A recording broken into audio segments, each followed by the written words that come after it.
Hayotda bir haqiqat bor. Faqat 1% odamlar muvaffaqiyatga erishadi. Lekin siz o'ylab ko'ring, nima uchun?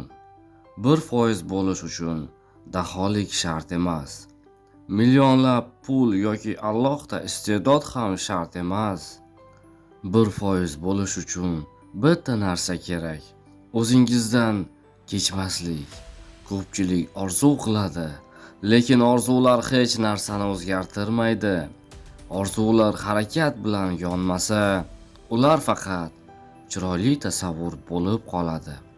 Ko'pchilik boshlaydi, lekin ko'pchilik tez charchaydi.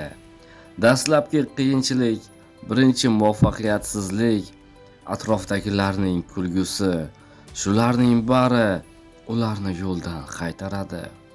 Ammo 1% ularning boshqacha fikrlashadi. Ular mag'lubiyatni tugash emas, dars deb biladi. Ular tanqidni to'xtatish emas, kuchaytirish signali deb tan oladi. Ular kuniga bir qadam bo'lsa ham oldinga yuradi. 1% odamlar o'zlari bilan raqobat qiladi. Kecha kim edim? Bugun yaxshiroqmanmi?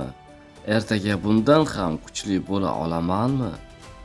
Bu insonlar boshqalar uxlagan paytda rejalar tuzadi. Boshqalar vaqtni o'tkazayotgan paytda o'zini rivojlantiradi. Boshqalar taslim bo'lgan paytda ham davom etadi. Shuning uchun ular yutadi. Shuning uchun ular orzularini qo'lga kiritadi. Shuning uchun ular 1%.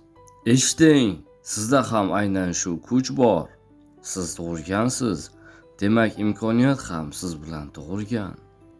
Hech kim sizga to'sqinlik qila olmaydi agar siz o'zingizni to'xtatmasangiz. Bugun boshlang.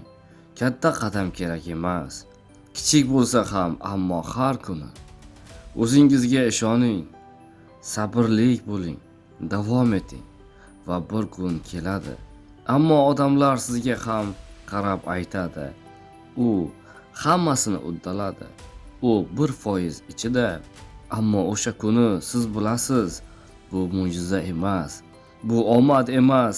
Bu sizning intizomingiz, qat'iyatingiz va o'zingizga bo'lgan ishonchingizning natijasidir.